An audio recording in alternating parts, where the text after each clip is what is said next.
Care health insurance company limited कमीत कमी हफ्त्यांमध्ये जास्तीत जास्त सुविधा देणारी एकमेव company. BP, diabetes, asthma, cholesterol यांसारख्या आजारांवर 30 दिवसांच्या कालावधीनंतर उपचार देणारी एकमेव कंपनी। हृदयविकार, cancer, brain tumour, kidney stone यांसारख्या गंभीर आजारांवर पॉलिसी तसेच उपचार देणारी कंपनी। अमर्यादित आरोग्य विम्याचे कव्हर देणारी एकमेव कंपनी। सासवड, जेजुरी, पुणे येथील सर्व नामांकित हॉस्पिटल्समध्ये कॅशलेस सुविधा देणारी एकमेव कंपनी। अधिक माहितीसाठी संपर्क शेवते इन्शुरन्स, सासवड 98 22 32 68 44। धन्यवाद।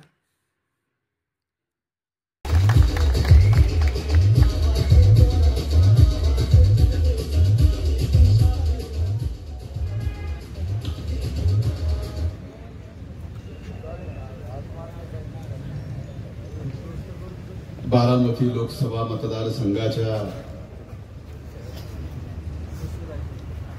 महायुतीच्या आपल्या उमेदवार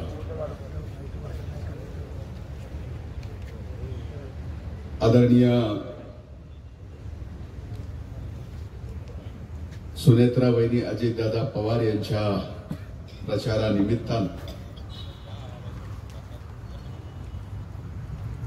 पौराणिक काळापासून देवांची, संतांची पुण्यभूमी व तपोभूमी म्हणून प्रसिद्ध असलेल्या सासवडमध्ये हा जो युवक मेळावा होता, त्या या युवक मेळ्याला इथं उपस्थित राज्याचे माजी मंत्री आदरणीय विजय बापू शिवतारे, ज्यांनी या मेळाव्याचा विजय बापूंसोबत उदय करून उदय सामंत जी गेले ते माझे सहकारी मित्र आणि मंत्रिमंडळातील सहकारी उदयजी सामंत, राष्ट्रवादी युवक काँग्रेसचे राज्याचे अध्यक्ष सूरजजी चव्हाण, माजी आमदार आदरणीय संभाजीरावजी कुंजीर, माजी आमदार आदरणीय अशोकरावजी टेकवडे, शिवसेनेचे सचिव किरणजी साळी, आमचे जुने सहकारी आणि महायुतीमध्ये भारतीय जनता पार्टीचे अध्यक्ष जालिंदर भाऊ खमटे, दिलीप अब्बा यादव, दिगंबररावजी दुर्गाडे, वामनरावजी जगताप, हरिभाऊजी लोळे, निलेश भाऊ जगताप, उत्तमरावजी धुमाळ, वामनरावजी जगताप, अतुलजी मस्के, अमितजी झेंडे, नितीनजी कुंजीर, मिलिंद इनामके, अविनाशजी बडदे, मंगेशजी भिंताळे आजच्या या मेळाव्याला व्यासपीठावर उपस्थित महायुतीचे सर्व घटक पक्षातील सासवड आणि बारामती लोकसभा मतदारसंघातील सन्माननीय नेते आणि आजच्या या युवक मेळाव्याला इथं उपस्थित या लोकसभा मतदारसंघातील महायुतीतील सर्वच माझ्या युवक सहकारी बंधू भगिनींनो आणि पत्रकार मित्रांनो, खरं तर बारामती लोकसभेच्या 2024च्या या निवडणुकीमध्ये प्रचाराच्या निमित्तानं दुपारी 2 वाजता बीडहून निघालो। म्हणजे आम्ही मराठवाड्यात आणि 5.5 तासाचा प्रवास करून बापू आपल्या सासवडला इथं आलोय। माझ्या अगोदरच्या अनेक मान्यवरांनी अनेक कारणं या लोकसभेची सांगितली। प्रत्येकानं सांगितलं की ही लोकसभेची निवडणूक लोकसभेच्या या देशाच्या हितासाठी किती महत्वाची आहे।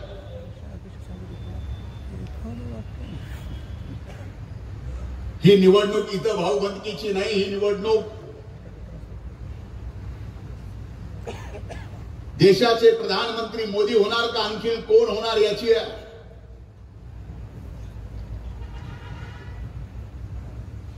आता माझे आमदार मोदयांनी सांगितलं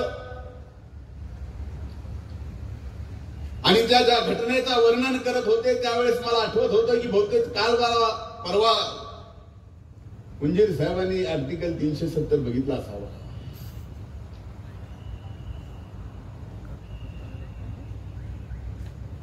देशाच्या प्रतिष्ठेसाठी ही निवडणूक किती महत्वाची हे एकीकडे सांगितलं जातं. पण मी आज भाषणाच्या सुरुवातीला मराठवाड्याच्या दुष्काळी बीड जिल्ह्यातून जो पूर्वीचा उस्मानाबाद आणि आत्ताचा धाराशिव तोही दुष्काळी आहे. तिथून पश्चिम महाराष्ट्रातल्या बारामतीमध्ये म्हणजे पश्चिम महाराष्ट्राच्या राजधानीमध्ये पवारांच्या घरी जी आमची मराठवाड्याची लेक सून म्हणून दिली गेली, ज्या सुनेला आज बाहेरचं म्हणलं जातं, त्या सुनेला विजय करण्यासाठी मी आपल्याला हात जोडून म्हणजे माझ्या बहिणीला विजय करण्यासाठी आला. हा माझ्यासाठी प्रतिष्ठेचा.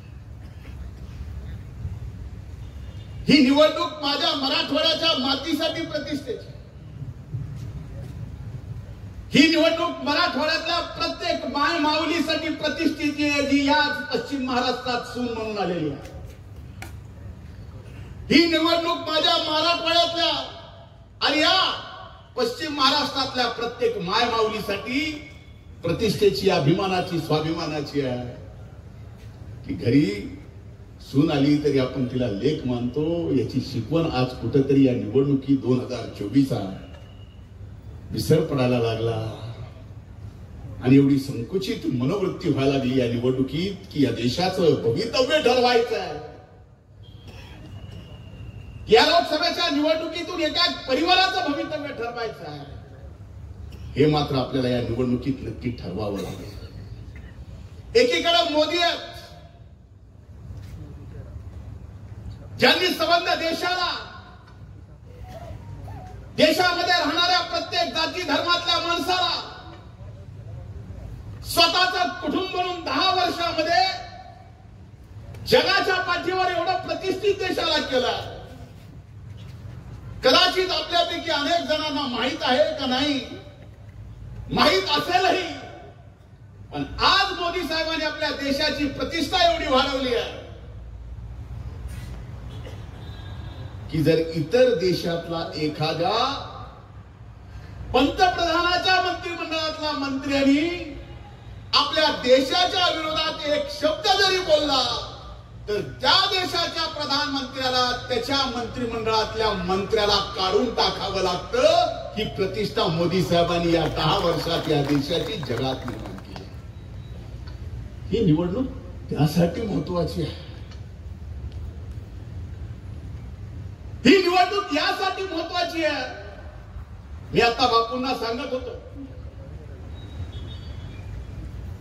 मधल्या काळामध्ये जे काही चाललं होतं ते बापूंना सांगितलं.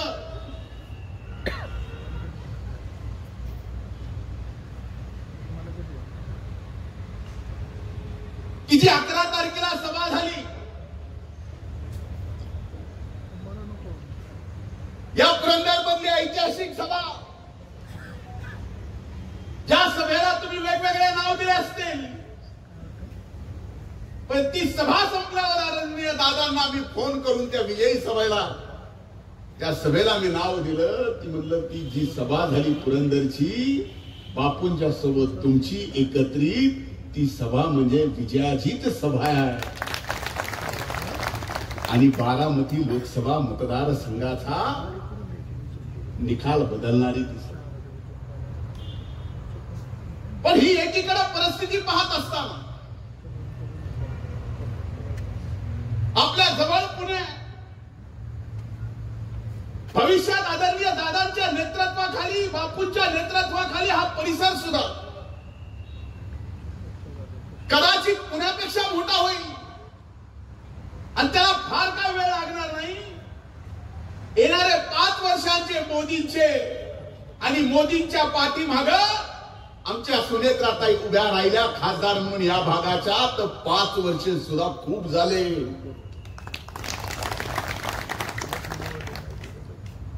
पण इथं या निवडणुकीत या बाबतीत प्रचार होताना दिसत नाही. लोकसभेची निवडणूक घनासाम एकीकडे चालू असताना टीव्हीवर 7:30 वाजल्यापासून जशी लोकसभा चालू झाली तशी आपल्या इथं IPL चालू झाली.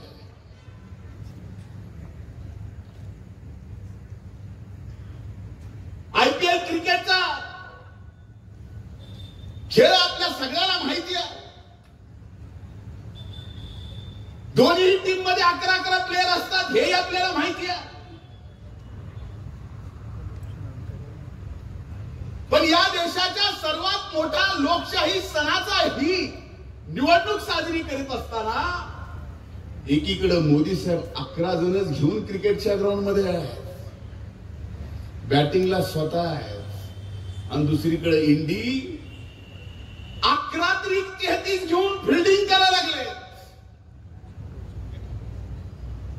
तरीही त्यांना पुढचे 25 वर्ष या महायुतीला आउट करणं शक्य होणार नाही. 33-66 झाले तरी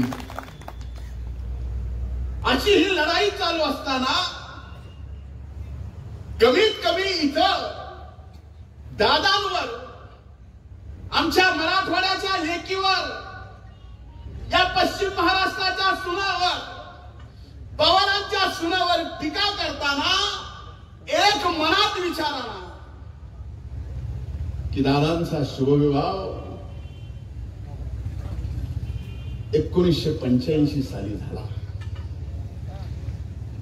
आणि आमच्या सुनेत्राताई पवारांच्या सून म्हणून 85 ला आल्या. त्याच्या अगोदर 78ला बारामतीला मुख्यमंत्री पदाची पवार साहेबांच्या रूपाला जबाबदारी मिळाली होती.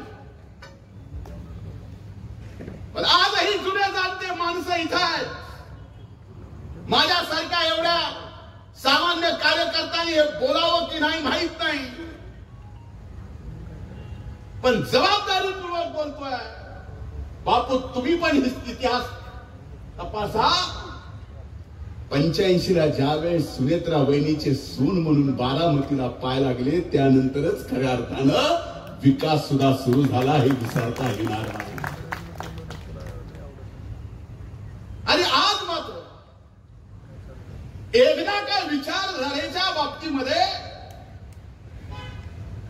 दादांनी भूमिका बदलली. मी आपल्याला जबाबदारीपूर्वक बोलतोय. मी आज या सासवडमध्ये बोलतोय, पौराणिक काळापासून पवित्र असलेल्या भूमीवर बोलतोय. आणि आज मी जे बोलतोय ते देशाच्या प्रत्येक कॅमेऱ्यासमोर माझ्यावर, माझ्या या आरोपावर खंडन करणाऱ्या प्रत्येक माणसाला व्यासपीठावर बोलून बोलायची तयारी ठेवतोय. म्हणून बोलतोय की या निवडणुकीत म्हणलं जातं की दादांनी गद्दारी केली, दादा गद्दार आहे. मला लक्षात येत नाही. आता आमच्या सारख्याने काही कुणाला बोललं की लगेच ह्यांची लायकी आहे का की साहेबांच्या विरोधात बोलावं. हो साहेब आजही आम्हाला दैवत आहे, हो साहेब आजही आम्हाला आदरणीय आहे, हो आजही आम्हाला साहेब जाणते राजे म्हणून असतात. पण आज ही का वेळ आली आहे? जाणत्या राजाला घर नसतं, पोर नसतं, बाळ नसतं, संबंध राहतात, त्याची कुटुंब असतं. पण आज मात्र त्या जाणत्या राजाला रयतेमध्ये कुटुंब मध्ये आपल्याला निवड करावी लागती. ही वेळ येणं, ही वेळ काय आहे? पुराचं सरकार स्थापन केलं, किती वेळ का आली? त्याला संस्कार म्हणायचे. आणि आता जे दादानी केलं ते दादानी एकट्याने नाही केलं, आमच्या सारख्या असंख्य जणांनी केलं. ते लोकशाहीचा निर्णय होता, आम्ही सगळ्यांनी केलं. ती मात्र गद्दारी. 2014 मध्ये जे केलं ते मात्र संस्कार आहेत. दादानी जे केलं ती मात्र गद्दारी आहे. 2017ला गणेश चतुर्थीच्या दिवशी तारखेसहित उद्या व्हिडिओ फुटेज म्हणतात त्याच्या सहित, कुठं कशी बैठक झाली त्याच्या सहित मी देऊ शकतो. मी दिल्लीला कुणाच्या घरी शिवसेनेला बाजूला कसं काढायचं याच्या सहित ते काय होतं संस्कार. आम्ही काय केलं गद्दार. 19ला काय झालं संस्कार स्पष्टपणानं सांगितलं जातं. मी मान्य, अरे कमाल करतो मी, मान्य उद्धव ठाकरे साहेबांची एवढा हतबल झालेला तुमचे माजी नेते माननीय उद्धवरावजी ठाकरे साहेब एवढे हतबल झालेले कधी बघितलं. स्पष्टपणे सांगतायत शिवसेनेला आम्ही भाजप पासून बाजूला केलं, ही आमची चाल होती. म्हणून उद्धव साहेब हसतायत. किती हतबलताय, कुठे चाललंय राजकारण. ते केलं ते संस्कार. आणि भारतीय जनता पार्टीने शिवसेनेच्या शिंदे साहेबांना घेऊन राज्याचं मुख्यमंत्री केलं तर भारतीय जनता पार्टी गद्दार.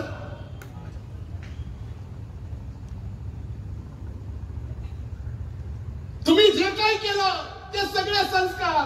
आणि दादा, मी, भुजबळ साहेब, प्रफुल्लभाई, तटकरे साहेब, मुश्रीफ साहेब, वळसे पाटील साहेब, किती जणांचे नावं घेऊ. अरे एवढेच नाही, एक वेळ अशी आहे की राष्ट्रवादी काँग्रेस पक्षाच्या त्या काळातल्या 53 आमदाराच्या सायासहित भारतीय जनता पार्टीला समर्थन दिलेला कागद तुम्हाला दादा कधी दाखवतील का नाही माहित नाही, पण कधीतरी जीवनात मी एकदा दाखवणार आहे कुणाचे काय संस्कार आहेत आणि कुणाची काय गद्दारी आहेत. मी इथं आलो जबाबदारीपूर्वक बोलवायला. मी तर आलोय प्रत्येक आव्हान स्वीकारायला. पण याच्यासाठी नाही, ही भाऊबंदकीची लढाई नाही, ही लढाई विकासाची आहे. ही लढाई देशाच्या नेतृत्व ठरवण्याची आहे. ही लढाई सकाळी 5 वाजल्यापासून रात्री 12 वाजेपर्यंत आपल्या या परिसरामध्ये एक छोटं काम चालू आहे. त्या कामाची पाहणीपासून एक एमपी इथं सिंचनासाठी येण्यापासून ते बापू सारखे समर्थ माणसं, व्यासपीठावर असलेले समर्थ माणसं सोबत घेऊन आपल्या भागाचा विकास कसा करावा ह्या दूरदृष्टी ठेवणाऱ्या अजित दादांना आपण हात जोडून समर्थन, वहिनींच्या घड्याळीला मत देऊन करावं एवढी हात जोडून विनंती करायला. मला सांगा, देश तर सगळा म्हणतोय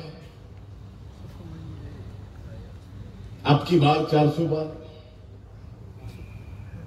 देशातल्या 140 कोटी पैकी 100 कोटी जनतेला जर आज विचारले की देशाचा प्रधानमंत्री कोण होणार आहे, ते 4 जूनच्या अगोदर आजच सांगेल मोदी साहेब. जर हे निश्चित आहे तर मग इथला खासदार सुद्धा आपल्या विकासासाठी आपण मोदी साहेबांच्या पाठीमागे उभा नाही करायचं. ही आपली प्रतिष्ठा नाही आहे. अरे ज्यांना प्रतिष्ठा द्यायची होती त्यांना प्रतिष्ठा दिली. चांगलं झालं वाईट झालं आम्हाला कुणाच्या बाबतीत टीका करायची नाही. पण मी ज्या अजितदादांना ओळखतो, मला माहितीये की अजितदादा कधी आदरणीय पवार साहेबांचा थुक्का सुद्धा ओंडाळून कधी राजकारण केलेलं नाही. जे काही केलं असेल त्यांच्या सांगण्यावरूनच केलं असेल, त्यांच्या सांगण्याशिवाय ते करू शकत नाहीत हे मला माहिती आहे. तर दादांना सांगायचं एक, करायचं दुसरं, झालं तिसरं की दादा खलनायक. ह्याच्यासारखं सोपं राजकारण तुम्हाला आता दिसतंय. म्हणून माझी आपल्याला हात जोडून कळकळीची विनंती आहे. आज या महायुतीमध्ये मोदी साहेब देशाची तिसऱ्यांदा प्रधानमंत्री पदाची जबाबदारी घेत असताना आपल्या सर्वांचं एक मूलभूत कर्तव्य आहे की देश विकासाकडे जातोय. 10 वर्षात देश आज 3ऱ्या नंबरवर गेलाय. या 5 वर्षात मोदी साहेब पुन्हा प्रधानमंत्री तिसऱ्यांदा झाल्यावर हा देश विश्वगुरु झाल्याशिवाय राहणार नाही. पण हा देश विश्वगुरु होत असताना आपला हा बारामती लोकसभा मतदारसंघ त्या देशाच्या प्रगतीसोबत कुठं आहे याच्यासाठी ही निवडणूक फार महत्वाची. आणि ज्या वेळेस बारामती लोकसभा मतदारसंघाच्या विकासाचा बरोबरी देशाच्या विकासाबरोबर होईल त्यावेळी विचार करा.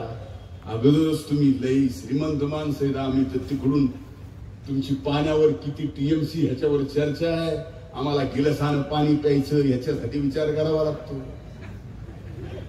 तुमचं तळे भरायचं चाललोय, आमच्या घरात माठ भरायची आम्हाला. ही प्रगती आहे. हा फरक आहे तुमच्यात आणि आमच्यात. भागामध्ये तुम्ही आजपर्यंत विकासासाठी बाकी सर्व गोष्टी बाजूला ठेवून एक येऊन भागाचा विकास केला. भागाचा विकास झाल्यामुळे त्या भागात त्या मातीत राहणाऱ्या प्रत्येक माणसाचा विकास झाला. आपल्यापैकी सुद्धा आपल्या मनावर हात ठेवून मी आता जे बोलतोय घरी जा आणि झोपायच्या अगोदर आपल्या मनावर हात ठेवा. कुलस्वामीला आपल्या आठवण करा आणि विचार करा मागच्या 10 वर्षाच्या काळात तुमच्या आर्थिक उलाढालीमध्ये पूर्वीच्या 10 वर्षापेक्षा या 10 वर्षात बदल झालाय का नाही. जर याचं उत्तर नाही मिळालं तुम्हाला तुमच्या मनानं जे करायचं ते करा. पण याचं उत्तर जर हो मिळालं तर आपल्याला कुलदैवतेला स्मरून घड्याळच्या समोरचं बटन या निवडणुकीमध्ये 7 तारखेला दाबावं लागेल. लढाई याची आहे. सहानुभूती, भाऊबंदकी, असं तसं, दादांवर खालच्या पातळीवर टीका वगैरे वगैरे. सूर्यजी ह्या सगळ्या गोष्टीतून मी तासून सुलाखून निघालेलो आहे. माझे अनेक भाजपचे सहकारी इथे बसले, अनेक जण भाजपमध्ये होते. दादांसारखं एक नेतृत्व या ठिकाणी मला मिळालं, मला आधार दिला. नाही तर माझ्यासारखा भटक्या समाजात जन्माला आलेला एक व्यक्ती जे घरातून काढून टाकलेला आज तुमच्या समोर ताट मानाने या ठिकाणी भाषण करतोय. तुम्ही एवढं जण ऐकताय. हे जे घडवलंय ना, सुरुवात जरी स्वर्गीय मुंडे साहेबांनी केली असली तर दादा खंबीरपणानं आजपर्यंत मागे राहिले, विश्वास ठेवला, म्हणून मी आज या ठिकाणी घडवला. नाही तर मला सांगा तशा त्या प्रसंगात त्या लढाईत बापू माझ्यासारखा राजकीय बळी माझ्यासारख्याचा कधी कुणी त्या काळात दिला असता आणि माझ्यासारख्याचा बळी देऊन विसरून नाही गेले असते. म्हणून मी कायम म्हणत आलेलो आहे आणि आज एक ठामपणानं या महायुतीच्या युवक मेळाव्यात बोलतोय. महाराष्ट्राच्या राजकारणामध्ये अनेक नेते शब्दाला जागणारे असतील, पण मी माझ्या डोळ्यांनी पाहिलेला, मी माझ्या हृदयाने अनुभवलेला आणि माझ्या कानाने ऐकलेला एकमेव नेता, त्याचं नाव आहे अजितदादा पवार. शब्द दिला की पाळणार बापू. त्यामुळं आप दोनों तो जानी दुश्मन भी थे, आप तो जानी दोस्त बन गए हो. तो ये दोस्ती कुछ रंग लानी चाहिए, दोस्ती में कुछ बहार आनी चाहिए. ही लोकसभेची आहे, उद्या आपल्याला विधानसभेची निवडणूक आहे. त्यामुळे ह्या लोकसभेच्या निवडणुकीत एकदा का ह्या सहानुभूतीच्या, भाऊबंदकीच्या, गद्दारीच्या, संस्काराच्या, घराण्याच्या, विस्ताराच्या पलीकडे जाऊन या देशाच्या प्रतिष्ठेसाठी तुम्ही जर मतदान केलं आणि सुनेत्राताईंना घड्याळाच्या समोर बटन दाबून मोदी साहेबांच्या पाठीमागं उभं केलं तर बापू, जे तुमचं स्वप्न तुम्ही मला आता सांगत होतात की 1100 एकर जमीन तुम्ही आयटी पार्क साठी देताय, 350 कंपनी आज आयटी पार्कला जागा नाही म्हणून पुण्यात वाट बघताय, हे स्वप्न बापू मी तुम्हाला सांगत आलो. मला बापू बरंच काही सांगायला म्हणलं, बापू मी पण 93 पासून पुण्यातच राहिलेलो आहे. मोह आयुष्य 93 ते 99 पुण्यातच गेलंय. मी शिकायला सिम्बॉयसिस कॉलेजला होतो, राहायला फ्लॅटवर होतो, दुपारचं जेवण बारामती हॉस्टेलला करायचो, जेवणानंतरचा चहा बीएमसी हॉस्टेलला घ्यायचो, 4 वाजताचा चहा मराठवाड्याच्या हॉस्टेलला प्यायचो आणि त्याच्यानंतर संध्याकाळी रुपाली वैशाली आणि फर्ग्युसन कॉन्सिलचं हॉस्टेल बघायचो आणि आठवड्यातून 4दा का होईना पश्चिम महाराष्ट्रातल्या कुठल्या तरी एका ठिकाणी जाऊन निवार जेवायचो. हे मी मोटरसायकलवर फिरून केलेलं आहे बापू, त्यामुळे मला हे सगळं माहिती आहे. हा बदल झालेला सुद्धा मी माझ्या डोळ्यांनी बघतोय आणि ज्या वेळेस हा बदल बघतोय तर बदल बघत असताना मागच्या 35 वर्षामध्ये अविरतपणे ज्या दादानी या मातीतला प्रत्येक माणूस आपला आहे म्हणून या भागाचा विकास केला, तो विकास आज आपल्या सगळ्यांच्या समोर दिसतोय. आणि त्याच दादांच्या पाठीमागे मोदी साहेबांचे देशाचे प्रधानमंत्री म्हणून आशीर्वाद बहिणीच्या रूपाने या ठिकाणी, ताईच्या रूपाने, आपल्या सुप्रिया सुनेत्रा ताईच्या रूपाने जर या ठिकाणी मिळाला तर मी आपल्याला सांगतो तुमचा बदल इतक्या झपाट्याने होईल, इतक्या झपाट्याने की मर्यादा. आता मला सांगा, ह्या मतदारसंघाचं सगळं वैभव फक्त शिल्पी खांड्यात घालायचंय का? या मतदारसंघाचा विकास फक्त संसद रत्न पुरस्कार गोडाऊन मध्ये भरून ठेवून होणार आहे का? गोडाऊन मध्ये भरून ठेवून होणार आहे? मग कशाने दिवस रात्र कष्ट करावं लागेल? इथं एक एक टीएमसीचा हिशोब बापू करायला लागेल. समोरच्याला टीएमसी जर विचारलं, भलेही संसद रत्न असतील, टीएमसी एलएमटी मध्ये सांगितल्यामुळे लिटर मध्ये सांगा म्हणल्यावर सांगता येईल? सांगता येईल का?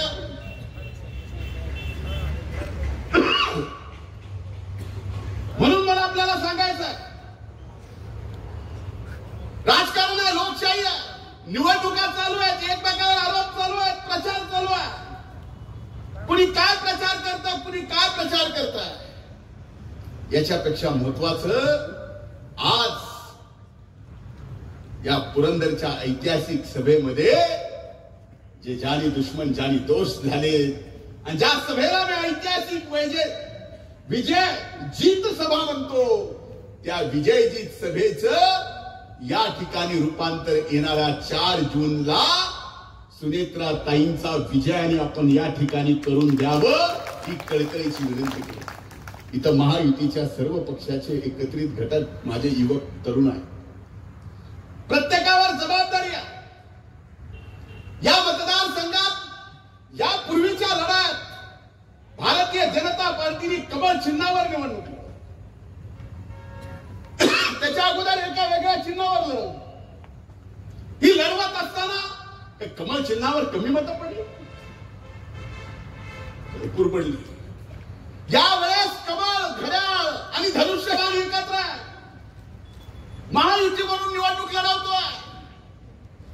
सुनेत्राताई, अजितदादा पवार आपल्या उमेदवार आहेत.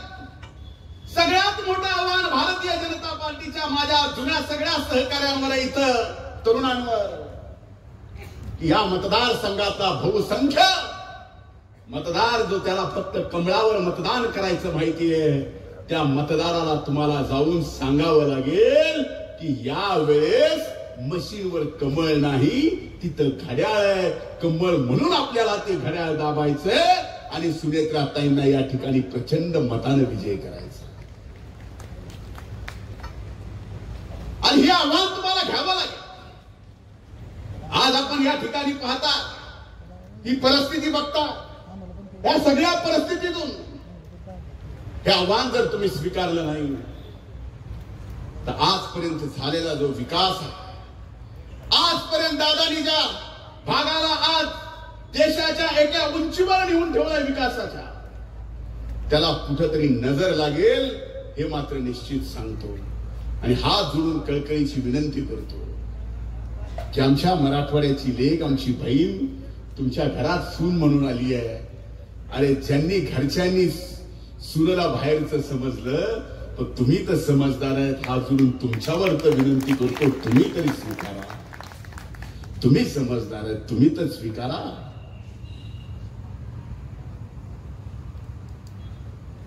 एखाद्याचं पोटचं म्हणून झाली असेल चूक, ठीक आहे, पण तुमच्याकडून अशी चूक होऊ देऊ नका.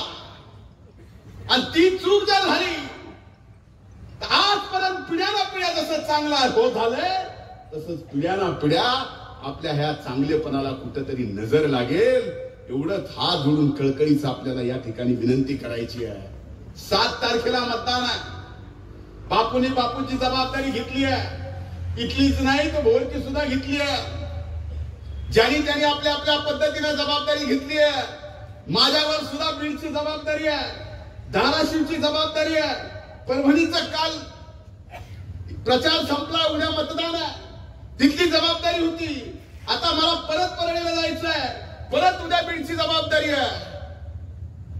पण ही एवढी मोठी जबाबदारी असताना सुद्धा आज तिथं बीडमध्ये बसून करमत नव्हतं म्हणून 5.5 तासाचा प्रवास करून तुम्हाला इथं मताची भीक मागायला याच्यासाठी आलोय की मराठवाड्याच्या लेकीची लाज राखा.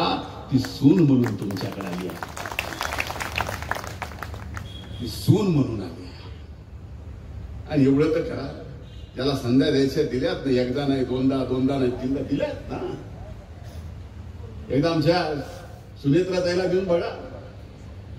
अरे 1 नाही 2 नाही 12,000 म्हणजे 14,000 महिलांना रोजगार 2012 पासून.